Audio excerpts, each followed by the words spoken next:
with Mary Brotherton, and we host All Things Books and Publishing. Today is going to be filled with stuff. First of all, I have some exciting news. Y'all all know how I talk about Carrie Ann Richardson, who is like our, for lack of a better word, wonderful poster child. And I do not mean that in a derogatory way. I mean that in the highest form of a compliment. She is our poster child for someone who waited 25 years, 25 long years, to get a book that is very close to her heart published. And we did it here. It's called The Chocolate Lover's Garden. It is a cookbook, a baker's book, a history book, a gardening book, all rolled into one. Well, she sent me a message this morning and said, Yvonne, can we do this? And I'm going, now what are we doing? She said, Washington, I think it's Washington Gardeners Magazine, sent her an email and asked if we could send her a PDF file for Sherry's book so she could read it and write an article about the book. Now, wait a minute. Did Sherry go approaching them, or they No, came they came finding to her? her. They found her. Now, this comes from the marketing that we do here, Sherry's own marketing and public appearances, and the constant putting it out there. Sherry is involved with many gardening groups, many Facebook people that garden. She has her own Facebook page for homesteading and gardening. But this person at this magazine came to her. Talk about chill bumps. Mary, I couldn't get the PDF file to the woman fast enough. I love it. This is such, to me, that warms my heart. It's not my book. I don't know Sherry from Adam's House Cat, other than what I've seen on Facebook. But it makes me so proud and so humbled at the same time that what you do, and I do I share, but it's all you, Yvonne. We know that you promote everybody so well that somebody saw it and found it and reached out and said, hey, we want to do this. That doesn't happen regularly, often. No, it doesn't. It does not. And ladies and gentlemen, the way we promoted this book is it's not just a cookbook. It's not just a gardening book.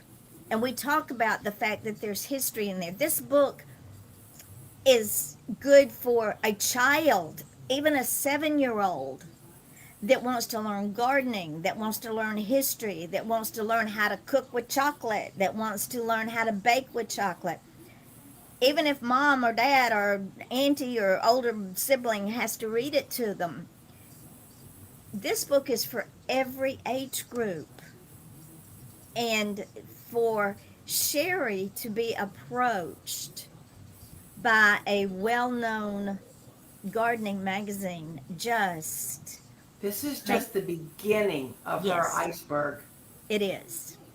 And I am so proud of her. She's had a hard row to hoe, but honey, those seeds are coming to fruition now, very much so. So I Sherry, am so proud of her. a shout out to you, my friend. And of course, all of this goes up, this podcast goes up on iTunes, iHeartRadio, Spotify, Amazon Music, Apple Music. It goes up on our website. It goes up on all of our Facebook pages. And I know Mary reposted everywhere. So it goes up on our YouTube. So we are being seen, ladies and gentlemen. Your books are being talked about all the time, even on my lives. This is what we do. So with that being said, today Mary and I are going to talk about a hard subject. And that is when I get your book and I go through it. I format it. I edit it. I work the cover. And I go to put it up on Amazon. Each format that book goes up requires, it's not an option, requires a different guideline for sizing. Kindle looks distorted. Yeah, it's elongated, and the reason for that is because if I crop it down to nothing and try to put it up on Kindle's book cover, Kindle's going to say, "Hey, stupid, not happening." If I crop it down to nothing and then size it to what Kindle says, it ruins the pixelation. So then when it shows up on the Kindle page of Amazon, it's ugly. Just saying. With the And I will hardback, tell you, the first time that I read a Kindle, I was pleasantly surprised because if you've never read an electronic book, an ebook, it's not done the way, excuse me, when you open a regular book, you might have space at the bottom of the chapter. With a Kindle, there won't be a space. There might be maybe a 2 or 3 hard return, or there may be a line. But the purpose of that is so that you can read the Kindle at your convenience. People who read ebooks are not like people who read regular books, printed books. It's a different format for a different purpose, because you can press a button, you open up your Kindle and say, "I want to read my book, Faith and Folly," and it opens up and it says, "Would you like to start where you left off, or do you want to start at the beginning?" Kind of like when you're watching a show on television or an episodic, it'll ask you, "Do you want to start this episode, or do you want to start 5 episodes down the road?" But with a Kindle, you just say, "Yes, I want to start where I left off," and it takes you exactly where you were. And they don't want to spend there's no need to spend all this white space between chapters. So this book that I have here has 140 pages. On the Kindle, it might be 100 pages, or it might be 115, I don't know. But whatever it is, the pages are not the important part. The words are the important part. and Kindle compresses the written word. You may have chapter 1 and then you get ready to go to chapter 2 and you see chapter 2 down at the bottom of the page that you're currently on. The reason for that is because Kindle books are read on your iPhone, they're read on Kindle, read on your computer, and for all I know, they're even read on the TV. I don't know, but they're read on different devices. And so, in order to get the entire book, they have to compress. You don't want a 500-page book on your Kindle. It eats up your memory, for one thing. Yes. And a And lot then of people leave their they read a book and they leave it on their Kindle to come back to later. They may Exactly. they don't just read it and delete it. Oh, it made a rhyme. you did. So if you're looking at your Kindle book that is on pre-order, and the original book is, say, 280 pages, and you see Kindle 266, you didn't lose 10 pages or 20 pages. All the words are still there. They're and Kindle doesn't use page numbers anyway. The page numbers won't even show up on your Kindle. Again, because it's a different format. Speaking of different format, I want to bring up Faith and Folly again. I got my hard copy, and I also got my paperback copies, and this is what they looked like. And the first thing I thought was, I can't read the words. They're faded into the background. Now this is the hard copy, so it's got this little edge here. And if you look at the pages, you can see there's it overlaps. It doesn't do that with the paperback. But when I saw this just kind of blended in too much for me.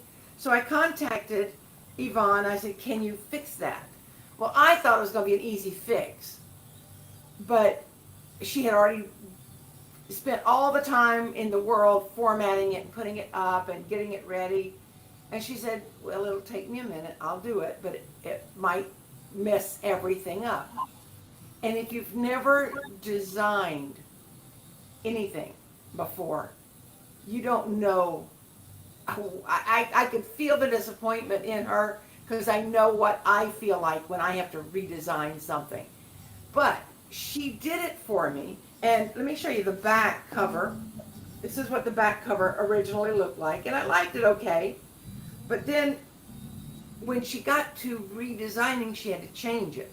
So this is my author's copy, what they call a galley. And by the time she finished finagling, she had to resize things.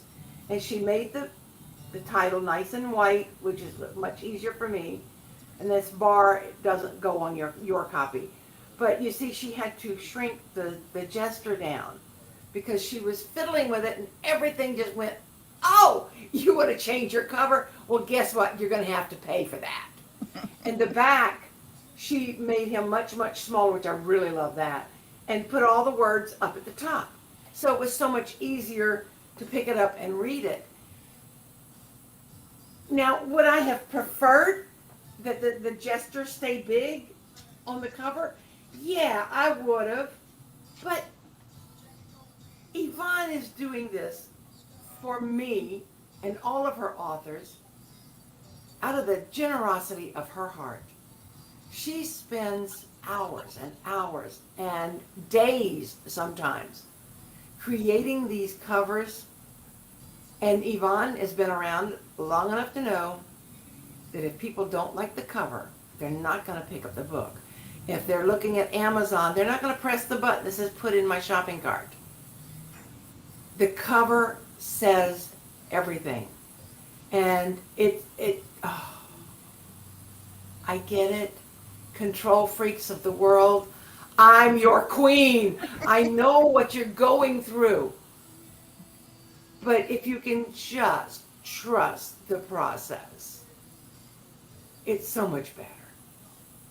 It's so much easier. And it's easier on the author because they can spend their time doing another book. Once you give me your book, ladies and gentlemen, and once I get it up there, move on.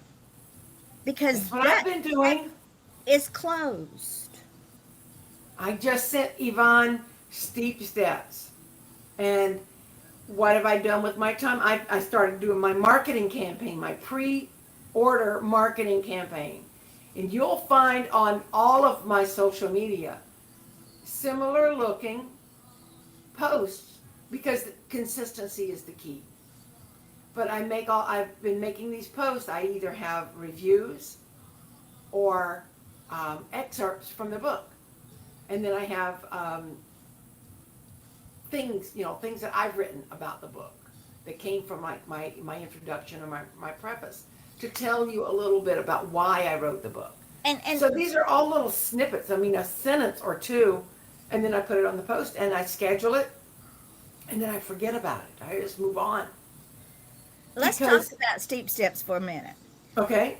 When Mary sent me Steep Steps, and because I've worked with Mary for years and years and years and years, when she sent me Steep Steps, I glanced through it and I put it up. Well, when I get to my preview of the book up on Amazon, I'm flipping through it and I'm going 34, Ooh. 36, 34, and I went, I'm not For changing. some reason, all of my 30s were wonky. I had them all switched up. So I sent it back. I pulled it down. I had it set to go live on the 27th. I pulled everything down except for the covers. And I said, do you want to fix this? I said, Houston, we got the challenge. Because she had her chapters named. And I knew if I went in and was changing the chapters, if the chapters aren't named, I can fix the chapters. That's an easy fix. But she had all of her chapters named, and I'm going, no. So I sent it back. I said, This looks like real work. can we fix this? And she was at her event, which I wish I could have gone to and couldn't. And she said, when I get home Monday. So she fixed it and sent it back. I immediately flipped through it. It was all pretty. It was all done. And the covers were already up there. So all I had to do was put the book back up there. And within 24 hours, I get my email that says, yep, Steep Steps is going live Good on the to go. 27th. And the pre-order for Kindle is live now. Let me say one thing about that email. If you've never published with Amazon before, you do not know that sinking feeling you get when you get an email back that says your book's not ready. I worked with, I think it was 5 different authors, myself and 4 other authors. And I did exactly what Yvonne is doing. I didn't have Yvonne's marketing savvy behind me. I was just putting the books out there. But there was one, oh my heavens to goodness. Linda Humphreys, Cornfield Flyers of East Tennessee, gave me a run for my money. And because I was not doing it as a publisher, like Yvonne is, every time I made a mistake on her book layout, Linda got an email that said no. So it's bad enough to be a writer looking for a traditional publisher. Oh, and I have a story about that from my last show. But anyway, she was getting all the emails. You work with a traditional publisher, and Yvonne is just like a traditional publisher. She just doesn't give us advances on our books because she doesn't charge anything.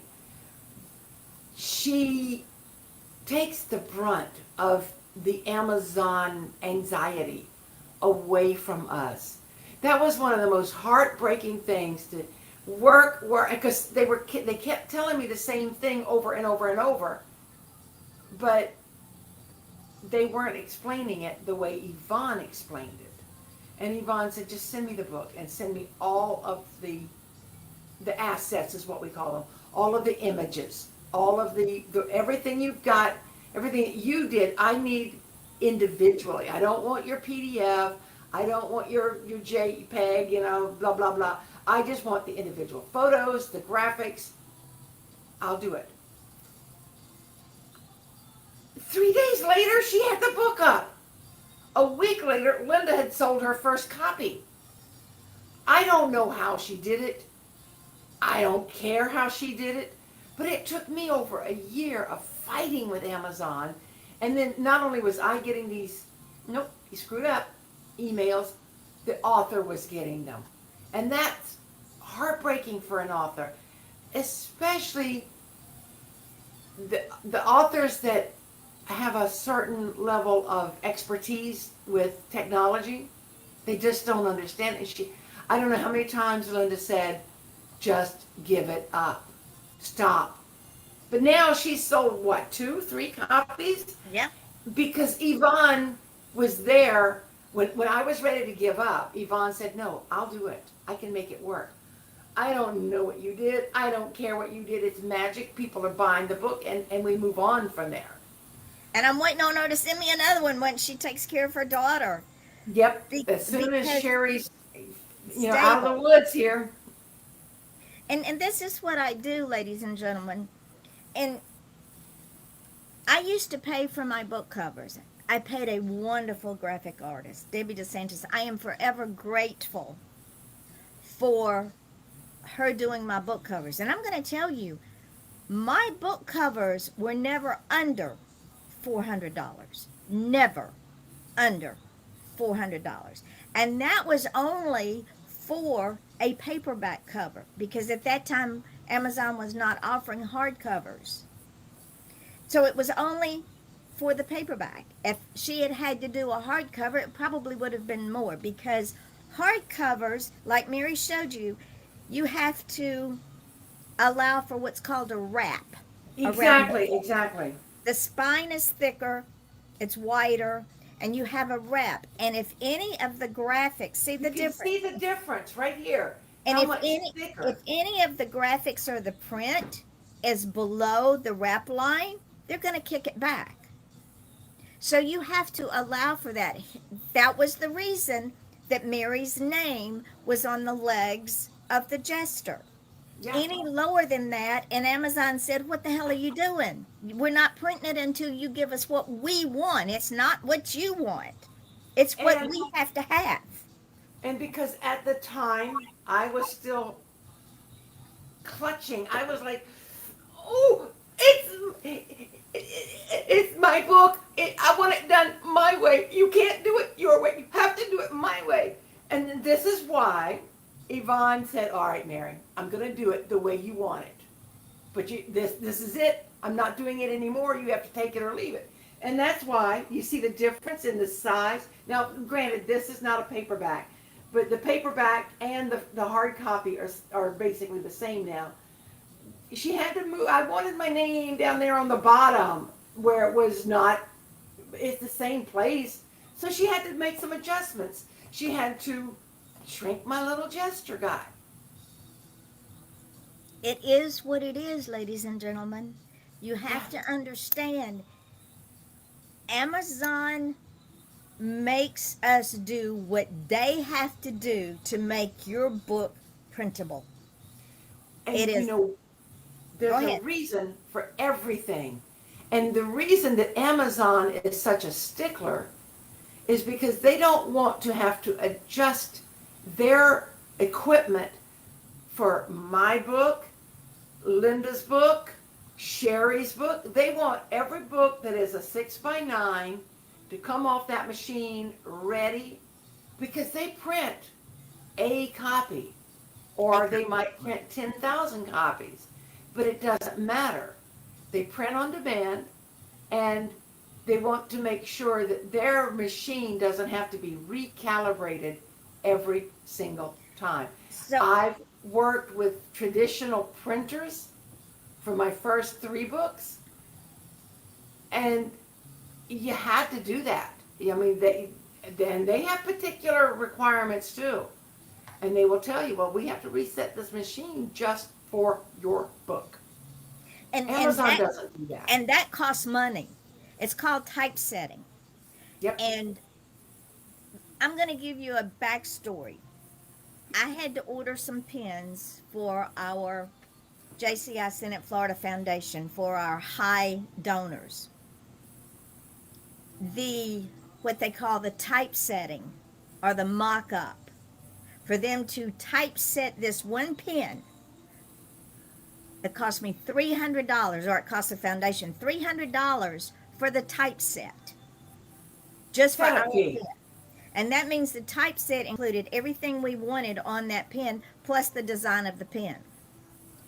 Same thing with Amazon. Every time I send Amazon a book, it has to meet their specific dimensions in order to keep the cost down. They've already had to go up in printing cost because of paper, because of just the way things are.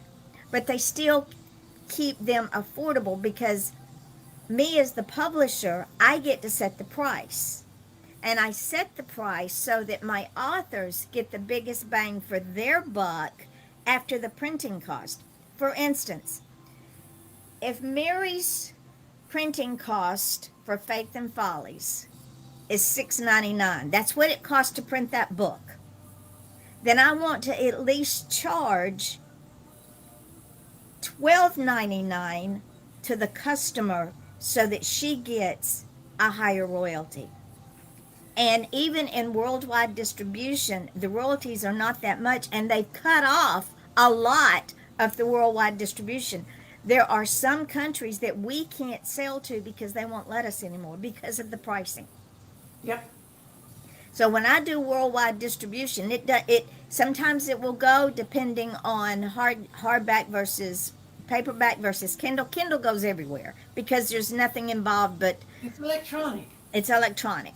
Hardback and paperback, they have restricted our worldwide distribution. So all of that is taken into consideration when I do a book. We do 6x9s because 6x9s are cost effective to print. Author copies are not that expensive. An author can buy one copy, 10 copies, 20 copies, a combination of hardback and paperback, and it doesn't cost them an arm and a leg. They pay me, I send it to them, it's drop shipped to them, and they don't have mountains of books that they had to purchase in order to get published. So when I tell you, as an author, this is the way it has to be, understand it's not up for discussion. It is not. I'm not going to fight with authors. I'm not going to do it. If Like the children's books, they're a different size. And that's because a children's illustrated book wouldn't look good in this size. No. It has to be a little bigger so you can make the font bigger, so you can make the images bigger. It's all about how it looks to a child, not so much what it feels like in your hand. And so if Yvonne was doing all possible book sizes, like a traditional publisher, she would never, ever have time to walk her dog or do anything because she'd be constantly changing her formatting size. And that's another reason that Amazon does things the way they do. They don't want to be changed. I mean, they give you the option to change your book size. You can make it huge. Now, like Sherry Ann's book was a coffee table book. Mhm. It had to be a little bigger.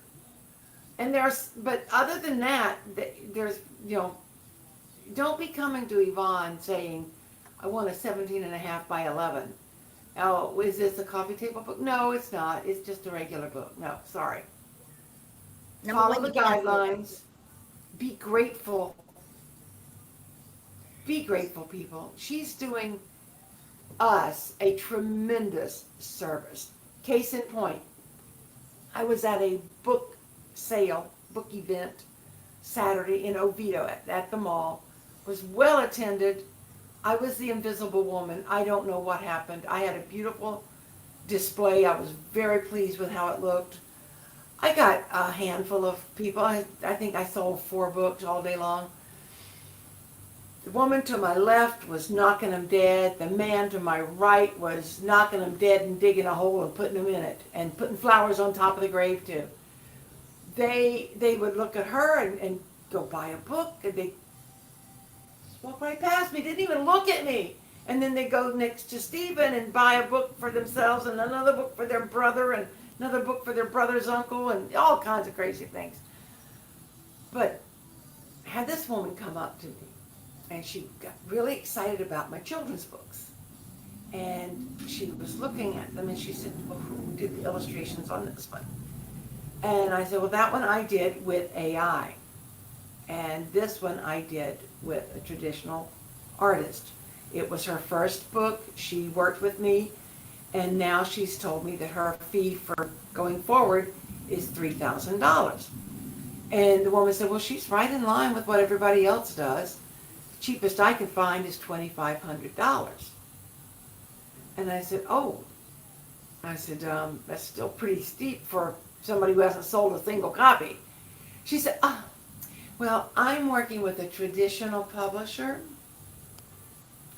and they said that it's up to me to find my illustrator and hire them and have them do the work. That is not a traditional publisher, folks, because as soon as she left, Stephen and I got to be really good friends. Our tables butted up to each other, and he just reached across and tapped me on the shoulder. He says, traditional publisher, huh? I said, no, that woman is not using a traditional. not a real. She's paying them for the service, because if I go to Random House, the only one I can think of right off the top of my head right now, but I go to Random House and they say, I want to publish your children's book, just send me the words. That's all they want from me. They might want my headshot, they might want my bio. They do not want me touching the images, because they already have illustrators on board who they are paying. They'll pay this illustrator a flat fee, $2,000-$3,000. They do the drawings, move on. Now, there are some people that, just like the young lady that did my illustrations, she and I had an agreement that I would pay her in books, and then she sells them and she moves on. But I could have come up with another arrangement. Like, I'm working with, well, I'm waiting to hear back from a audio guy for my Audible for Steep Steps. If I don't hear back from him in a couple of days, I'm going to tell Yvonne, just go with it. I want it read by a man. I think it needs to be in a man's voice. But this guy said that he will work with me, because I reached out to him. He's fairly well known in the Audible Society, Jeff Hayes. And I asked him, what would you require from me to do my Audible? I thought he was going to say $500, even $1,000.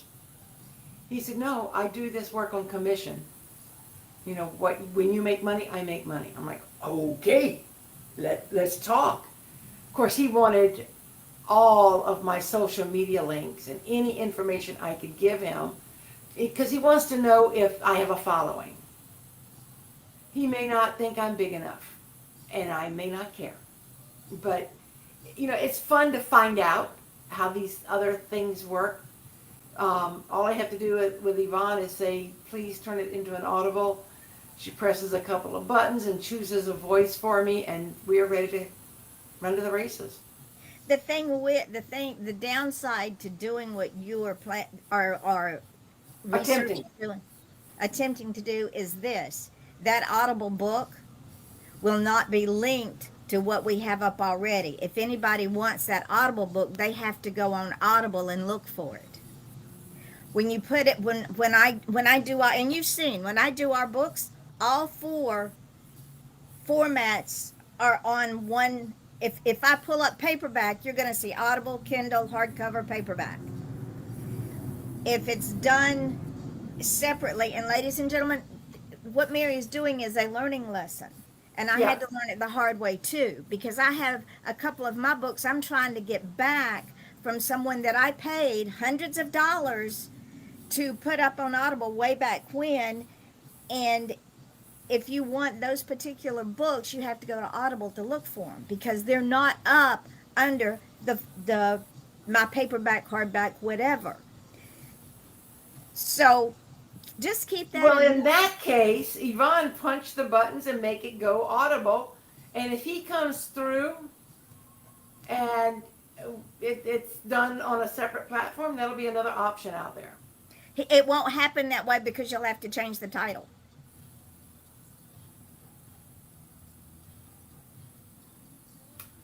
Because when I couldn't get the Pink Canary and the Mad Hatter and another one back from where I have it, I've written them several times and I can't get it back. So I changed the title. I changed one word in the title so I could put it up under my name, under my books. And when he said that when you make money, he makes money, he can't guarantee that book will make money. He can't guarantee that. No. So if you say, let's say you sell 3 Audible books in a month, let's say you get $3 in commission. He's going to take $1.50 of that, which I think is unfair. Yeah. I wanted to find out what the process was. Because he creates his books, it sounds like you're listening to a movie. True. But Well, also, what he may or may not have told you is he may use two or three different other people for the voices in that book. he does. So they got to get paid somehow. Yeah. That I learned early on with the people that have my books. They on Everybody wants a piece of the pie. on Mardi Gras Bound, they used four different people. And it cost a pretty penny. I think that book was $1,200. Yikes. And it's not even a 100-page book because they have to pay their people. So just keep all that in mind. And ladies and gentlemen, when Amazon put AI Audible out there, they said, okay, you have books out here. Would you be willing to be part of our beta group that does this? I said, sure. So I started putting all of our books up there. We're selling Audibles. We are selling Audibles off of AI voices because there's different voices. There's Southern women, 30 to 40, Southern women, 50 up, Southern men, same age group, regular American voices, men and women, British voices, men and women, different age groups. So based on the tone of the book, I look for a voice that is indicative of that book. And I get to sample that voice before I say, okay, I like this one, it will do well, before I add it to the book. So the voices blend. Shady Rest. You know, you got this southern Amanda Peacock in Shady Rest. So she was an older southern woman. And it's too cute. So just keep that in mind, ladies and gentlemen, that this is what I do for y'all. And feel free to do like Mary, go looking. But there's always something they're not telling you.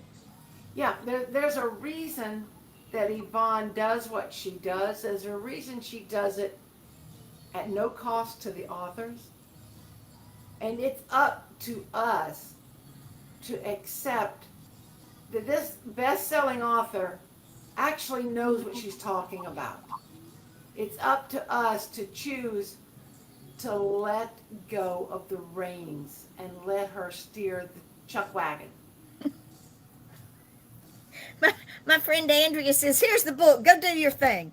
I don't care, just go do your thing. And I will send her, if I've got a cover like the Mercenary Files, I had forgotten that her protagonist was redheaded. So she loved the female. She said, Yvonne, did you forget she's redheaded? I said, oh, I can fix that. It's an easy fix. But you got to let the process work, ladies and gentlemen. Talking about the children's books, the very first children's book I did was over 30 years old. And it was all scanned in because it was all on paper. It was all scanned in. Wow. And it was black and white, and it was illustrated with pen and pencil. And I had to build that entire thing as a coloring book. That was the very first children's book I did. And it worked. Sherry's book is a coffee table book, so her book is an 8.5 by 11 because coffee table books are bigger. The hardcover book is over $50 because we put colored pictures in there. And the more colored pictures that you put in the book, the more expensive that book is. And Amazon will ask you point blank, do you have any images? Yes or no? Are they colored? Yes or no? How many do you have? Exactly. And you are charged. You're Yeah. charged for that. When I did Errol's Journey, I told Bonnie, I am not putting these pictures in color because the book was over 300 pages.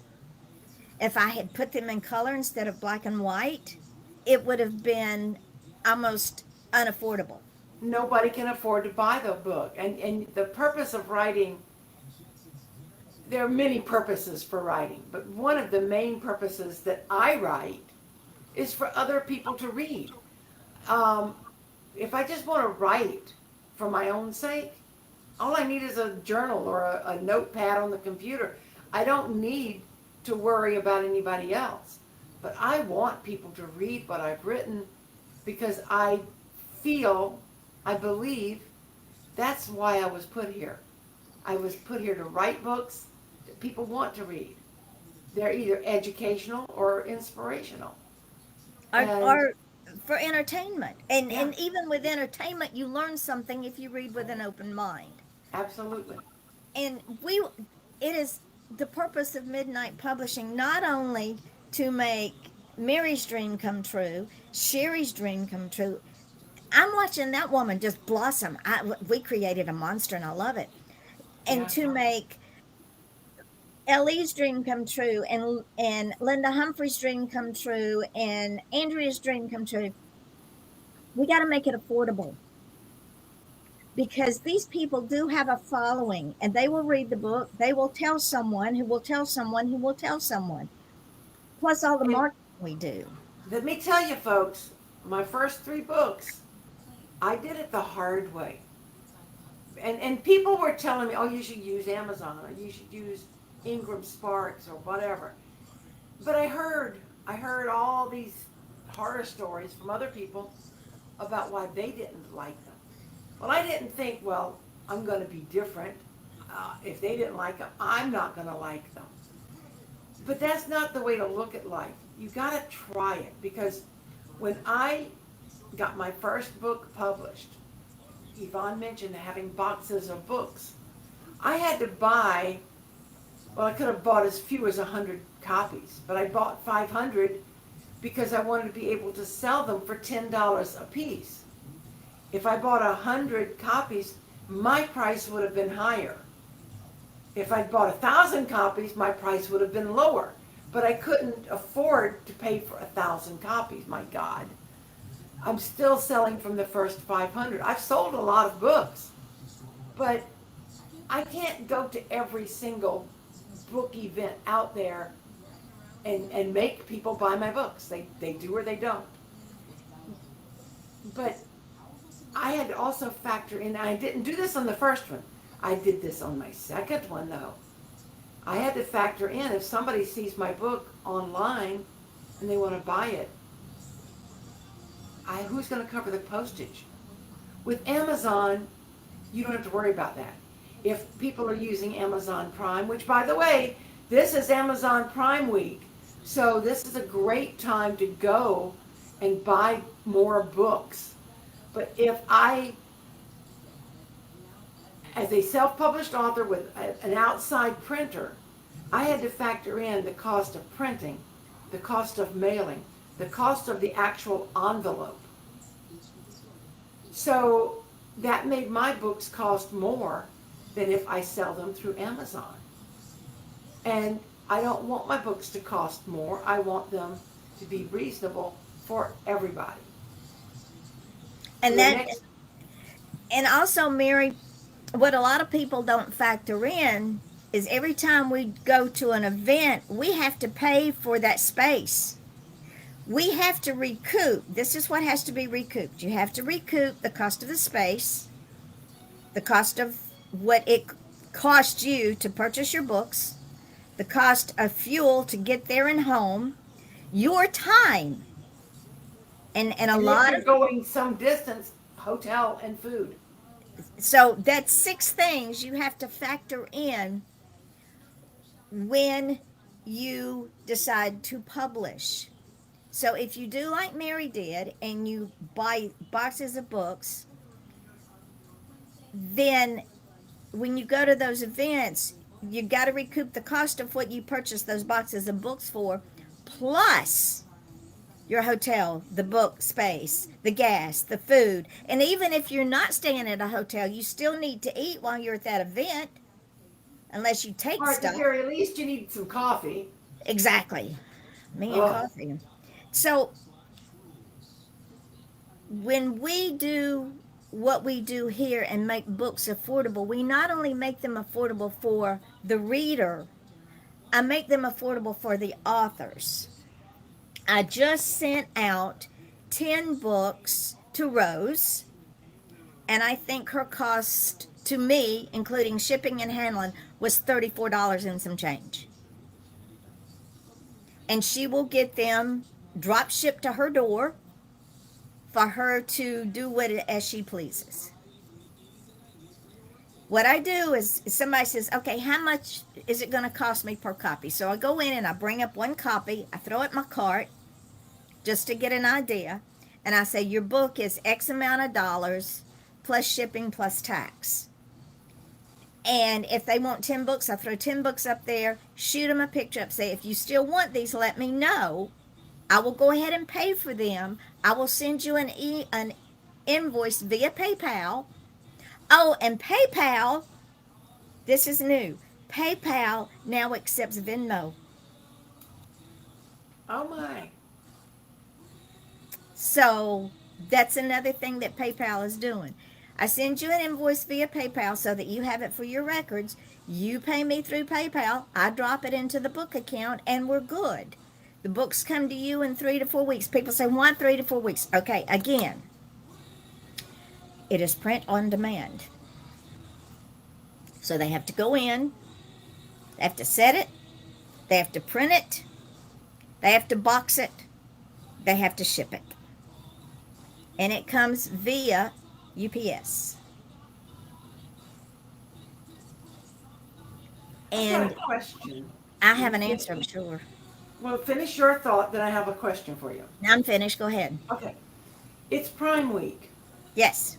Can we, Midnight Publishing authors, make our books go on sale for Prime Week?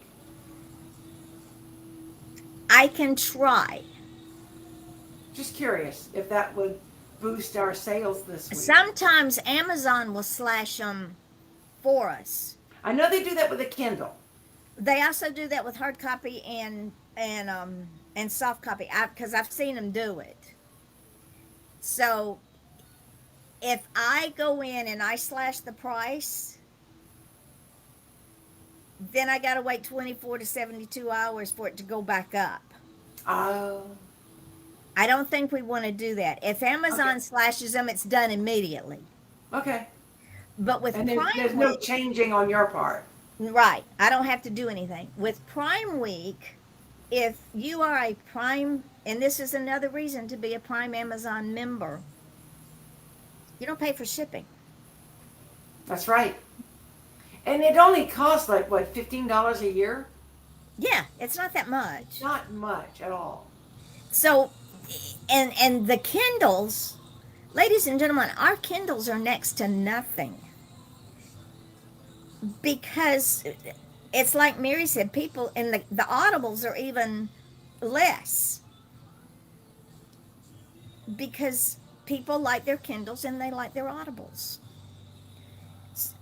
And if you are with any other publisher, I can guarantee you if they put them up on all 4 formats, they're going to charge you per format. Because each format is a different format that the publisher has to create. And that was one of my selling points with Yvonne, or her selling points with me, because I had already wrestled so many paperback books, and I tried to get them up on Kindle, and I didn't know what I was doing. Even though I was following Kindle's requirements and rules, they weren't always going together for me. And I was just getting more and more frustrated. And that's, you don't want a frustrated artist. Whether it's a musician, a painter, a writer, it doesn't matter. It's all art. And when you get the artist frustrated, it makes it real difficult. That's another reason I admire Yvonne, because she's also an artist. She does oil paintings. She does other, like, diamond paintings, and she does her books, and she's designing these covers. But she's also doing all the administrative behind the scenes stuff for us. And the formatting is a special kind of art too, but it's art like an engineer uses. It's really mind-boggling sometimes. And she's still writing. She's Yep. working on her sequel to Murder in the Village, and it's called Duck Duct tape, Duct tarp, and a Tape. shovel. Yeah. So, and that came about in the middle of the aisle in the hardware store or That's something the like one. that. Yep. It all But started I on the. love it because I mean people who have read Murder in the Village are sending her centerpieces and amazing little bits and pieces of art to go along with this. Can you bring Centerpiece. that closer because you can't really see it well? Hold on. Here we are. Centerpiece. Look at Murder in this, the Village. y'all. That's the centerpiece my daughter did for duct tape, tarp, and a shovel. The spoon is the shovel. The tarp is sitting by the skeleton. The duct tape's below it. You see the two bodies, Yep, and then you see the criminal. My daughter Brandy created this. I love it. I love it. She's as twisted as her mother. And of course, the stuff around is the ground, and then the skull. I love it. But she is an amazing artist herself. She just did flowers for a wedding this month. She is an amazing artist. If you need centerpieces or if you need wreaths, contact Brandy Highfield. She's on my Facebook page. But she said, "Mommy, you got to show that." So Mama's showing it. Duct tape Yeah, tarp. I love it. Brandy, you did good, girlfriend. You did good. And, to have people in your world who get so invested in you is nothing short of phenomenal. Look at Sherry. I We should put know. a magazine now asking, will you let us review your book? Will Yeah. you allow us, give us the cover picture so we can post it in our magazine? I And her love that for question, her. well, her question to me this morning about it was almost apologetic. I think she was expecting a rejection. Not from this old white woman. No, Uh-uh, uh-uh. I never. don't I don't think rejection's in your vocabulary except Uh, for a could few be. people. A It few could be. people. Keep pushing the buttons and it could be. But back to the children's books. Ladies and gentlemen, the children's books are 8.5 by 8.5. And we're going to talk about this for a minute. Mary and I were talking about this before the show. When graphics are done for children's books, I don't care if they're hand drawn illustrations, I don't care if they're done by AI. No two illustrations will ever be the same. Never, ever, ever, never, ever. It's not the only way you can make the illustrations exactly the same is if you copy and paste them. And why would you My want to do angel that? book, that's all done by AI. You they're amazing images, but they're not perfect, neither am I. This book lends itself to each page being different. There's not a main character. But then you've got a book like Sally's Heart, which has won an award, and I'm thrilled. And in fact, when I was at my book sale, they were looking at this and they thought this was Sally. No, this is Sally. But you see, we see Sally from the back. There's a reason for that. This was done by an amazing artist. Her name is, I just call her Jay. Sadisaban. Jay Cherie. Um, she and I worked on this book together, but if you look here, here's a couple of pictures of Sally from the back. Now, Sally's got a heart on the back of her shirt, because the book's about Sally's heart. Here's one of Sally from the side. You don't see a lot of features on Sally. You don't see that, illustrating is not photography. If Yvonne wants to take a picture of somebody, I'm trying to find another picture of Sally, but I don't know where she is. The point is, she did this book so that you wouldn't see Sally's face. Now, Yvonne used to go to JCI Senate, and she was their official photographer. Are you still? No, I retired. Okay. I fulfill my obligation. I said, y'all have it, young ones, y'all have it. I'm done. I want to do other things with my photography now.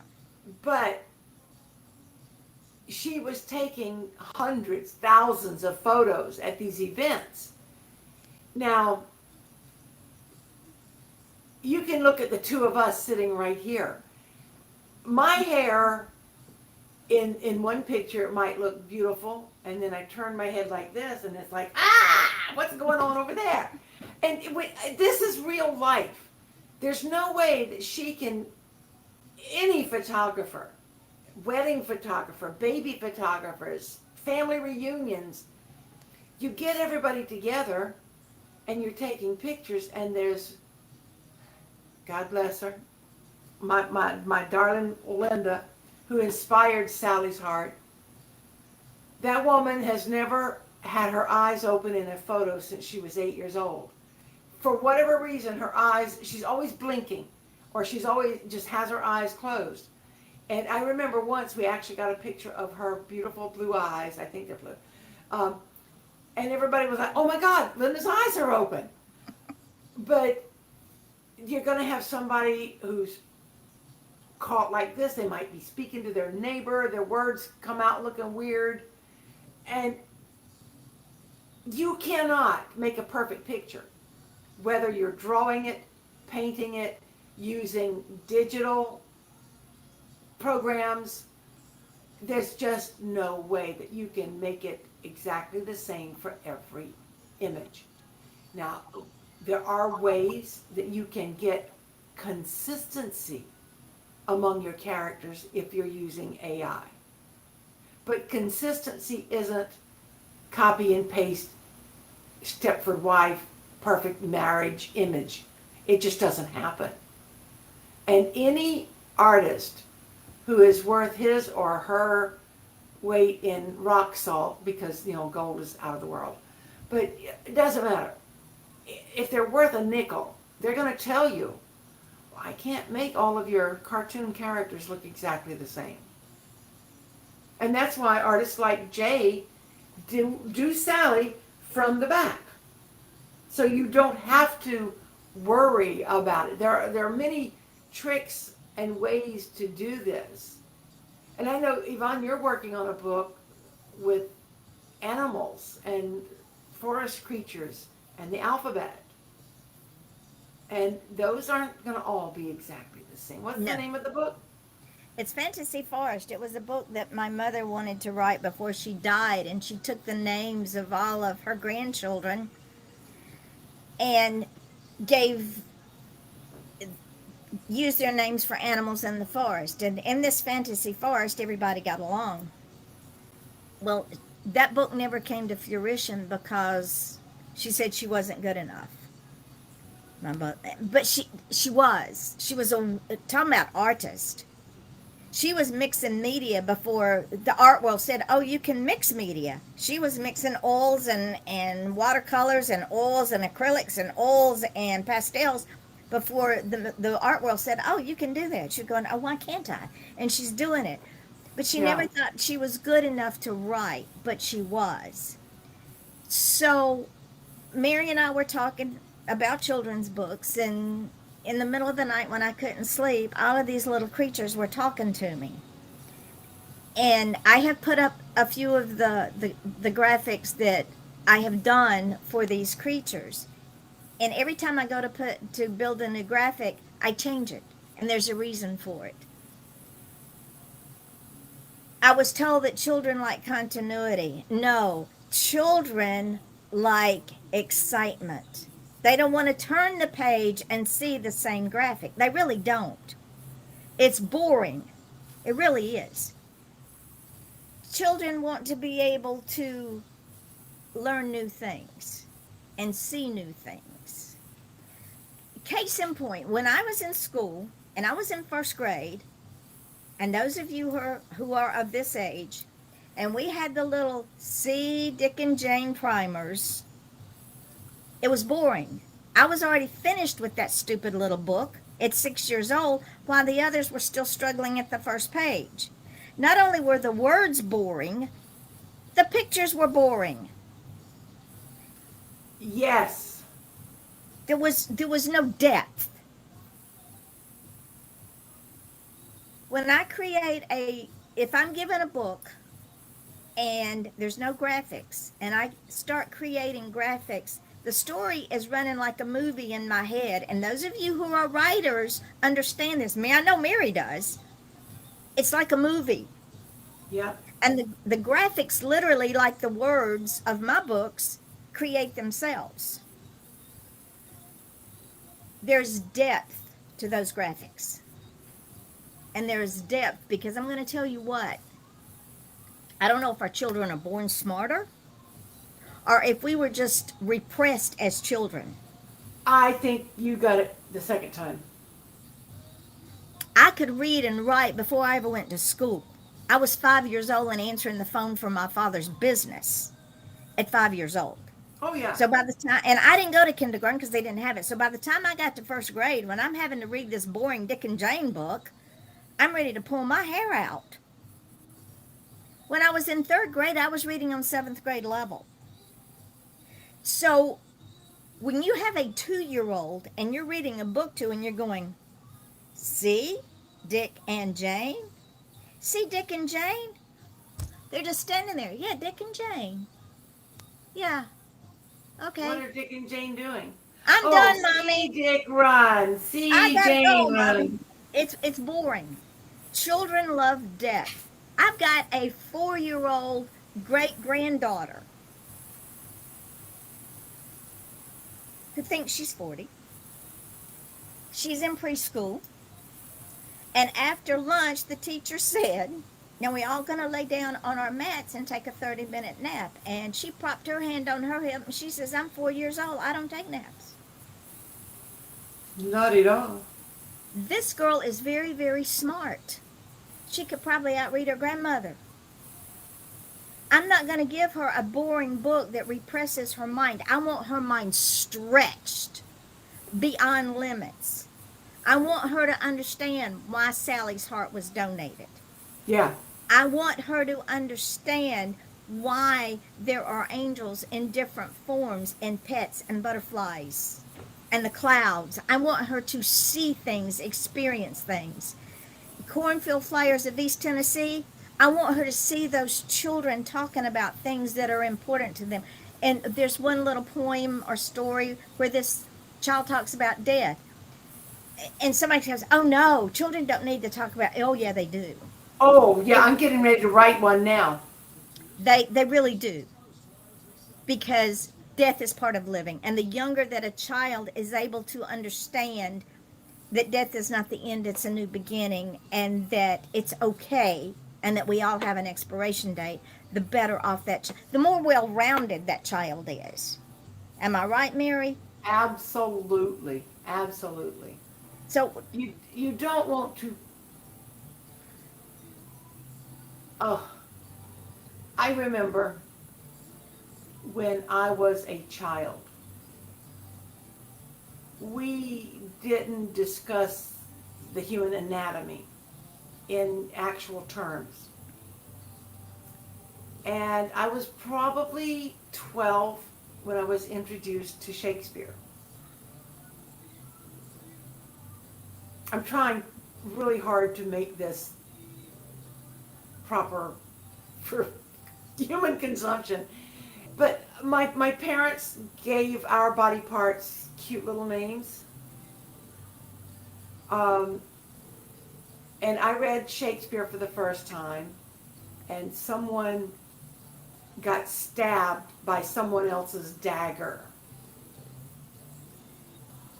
I think I ran out of the room screaming because I couldn't understand, number one, how that was possible, why you would do it. I could have understood if he was stabbed with a knife. But dagger was one of those cute little terms for a boy's Body part. anatomy. And I raised my kids knowing this is what it's called, this is what it's used for, this is, they didn't walk around going, oh, well, my little whatchamacallit hurts or whatever. They would come to me and say, Mom, I got a problem with my elbow.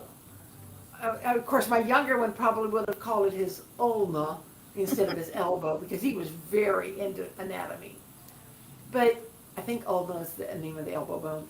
But anyway, they knew when they started sports if they had torn or broken a femur or a meniscus. They knew what body parts they were talking about, and their coaches were just, wow. You didn't just say my leg hurts.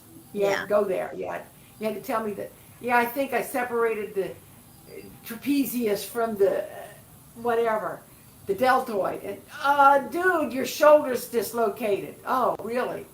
Well, it felt like my trapezius. Trapezoid or whatever it's called. I don't know.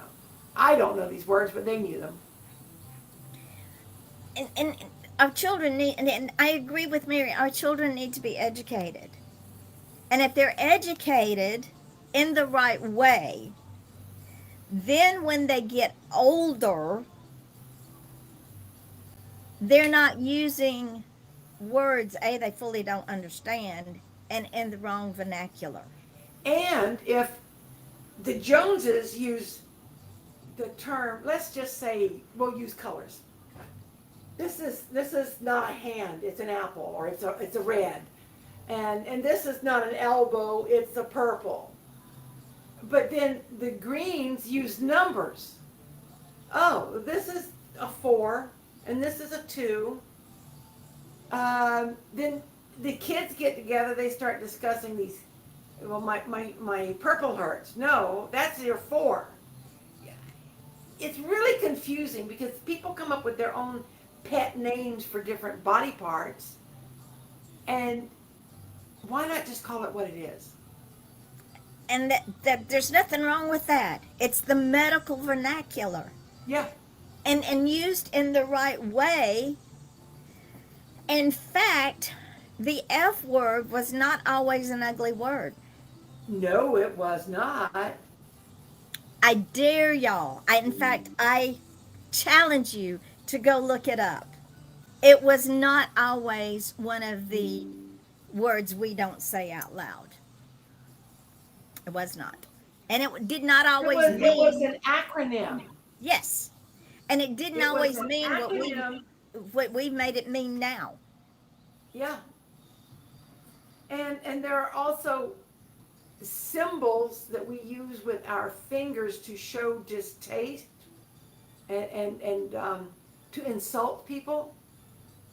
And it's interesting, in different countries, different hand signals mean different things. Yep. So I probably just cursed out 60 people right now. We call that A-OK. We call this peace. We call this good job. But in other countries, those 3 things can mean very different things.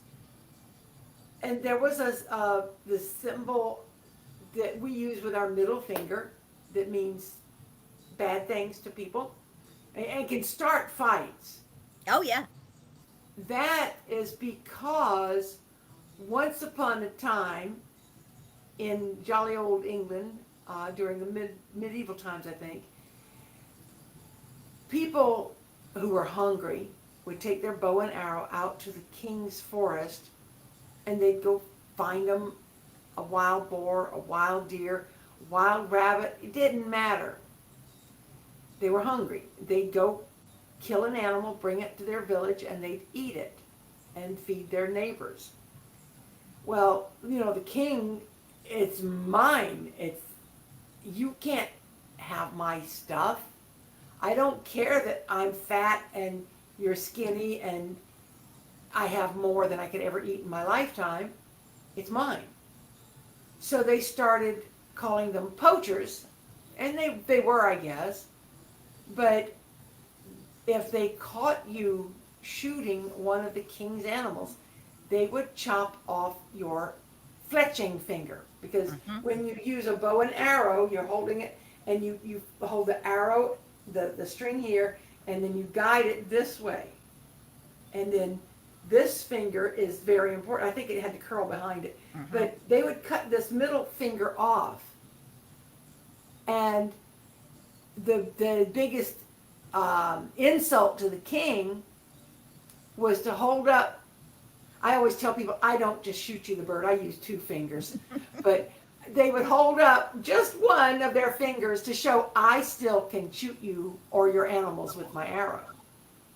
And so it became a sign of defiance. And it still is. And so I would encourage people, if you think something is an insult, look it up. Don't assume somebody's insulting you. Because I got two thumbs. So that's your history lesson for the day, folks. See, we just don't talk about books, though books are our passion. But in wrapping this up, I want to let you know that Ellie Ryan's book Secrets is now available for pre-order on Kindle. Errol's Journey by Bonnie Clark is available for pre-order on Kindle. The Mercenary Files by Andrea Dean Van Scoyoc is also available for pre-order on Kindle, and so is Mary's Steep Steps, available for pre-order on Kindle. And Wags is now available for pre-order on Kindle. Where's Wags by Linda Podrick and Rose Podrick. All 5 of those books are available for pre-order on Kindle. They all go live on the 27th of October. Once they go live, I will put The Mercenary Files, Errol's Journey, Secrets up on Audible, and if Mary wants me to go with hers, I will. She'll let me know. I do. Go ahead. Okay. It's a done deal. Put it up on Audible. So I can't put Wags up on, where's Wags up on Audible, because children's books of that age group do not come in chapters, and they also have graphics. So Amazon says, no, we don't think so. And it's too hard. Mary and I have already learned it's too hard to have the author read it because, again, Amazon requires certain gigahertz, certain speech patterns, and it's just not feasible. And we're not going to pay thousands of dollars for a 20-page book for a child. It ain't happening. No. They can learn, children can learn to read on Kindle or the book. It's that simple. So, to recap, there are certain things that Amazon requires. And I don't care if you're publishing with me or if you're publishing with Random House or if you're publishing with ABC Vanity Press. I don't care. It's the same requirement. The same for the formatting of the books. Because they have to put those books up just like I do.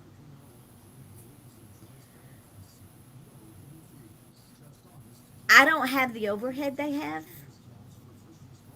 So here at Midnight Publishing, even though I pay for all the program, and this was another thing we didn't talk about, I pay for all the programs I use. Every one of them. The graphics program, the Photoshop program, the formatting programs, the Adobe program, the other photo program I use, the other formatting program I use. If y'all knew how many programs I use to put your book up.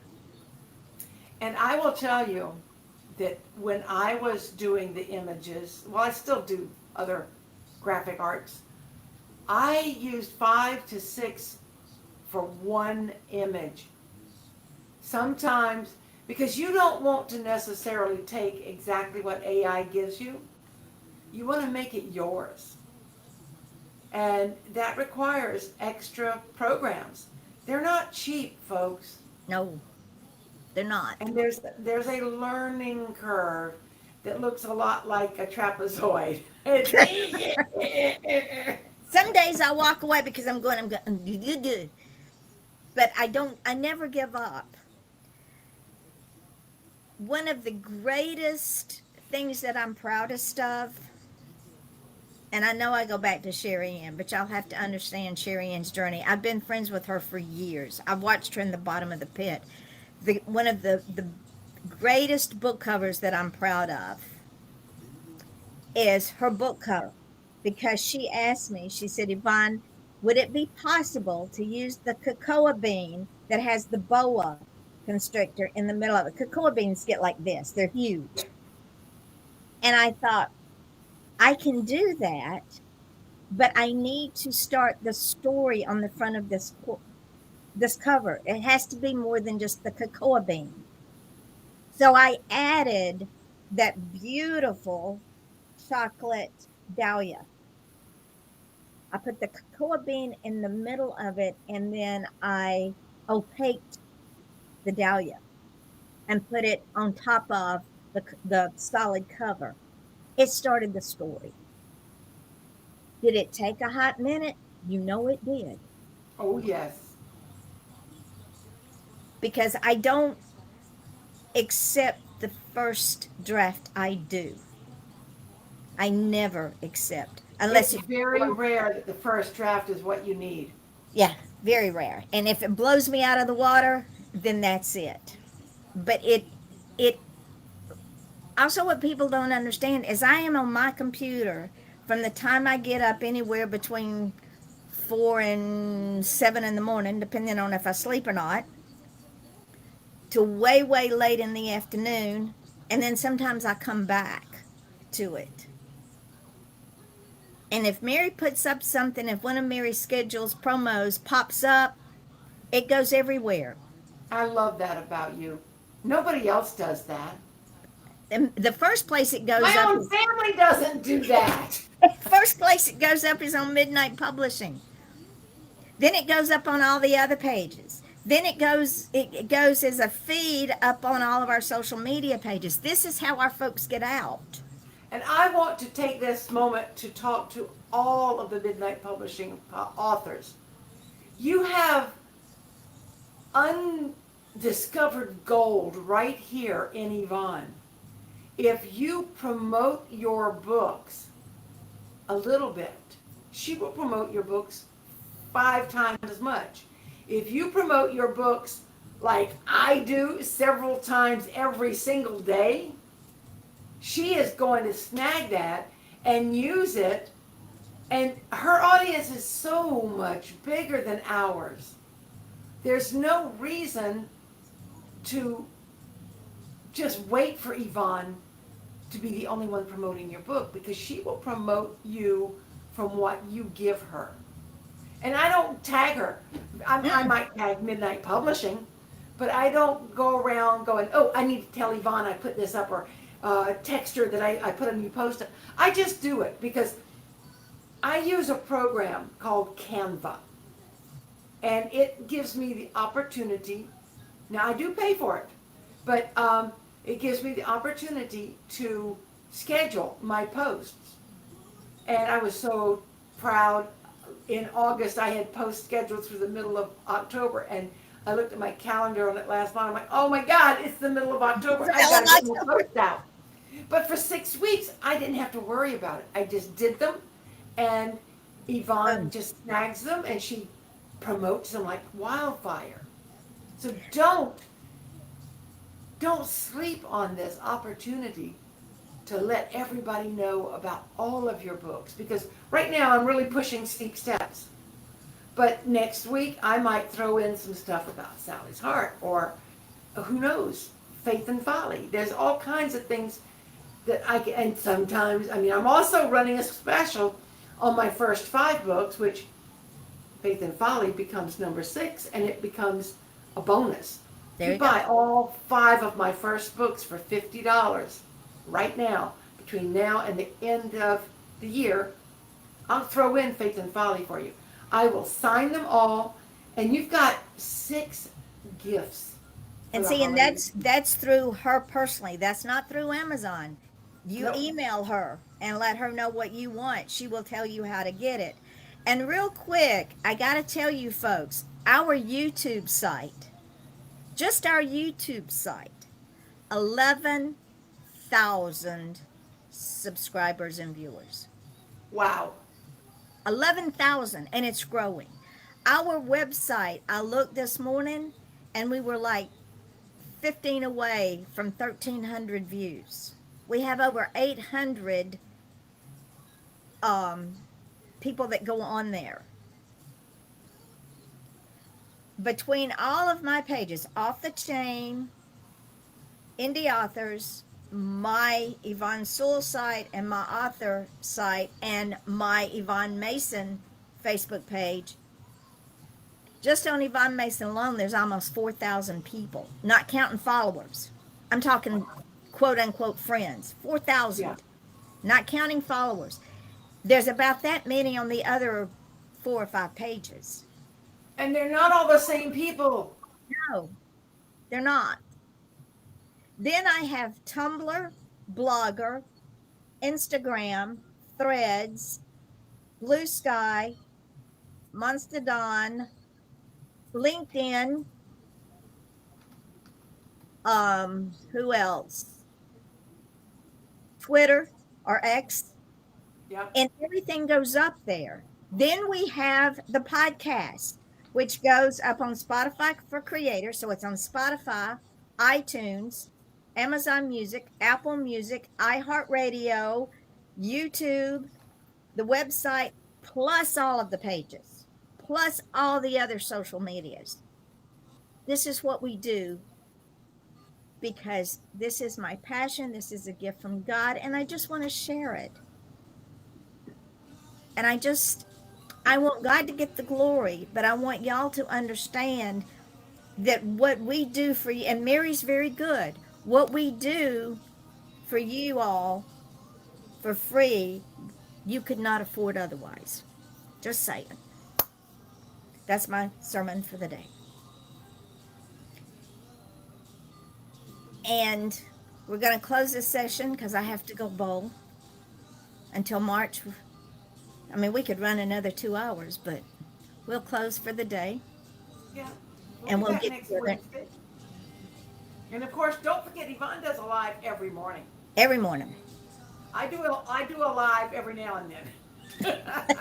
Well, there's always something going on. There's always something new going on. Yeah.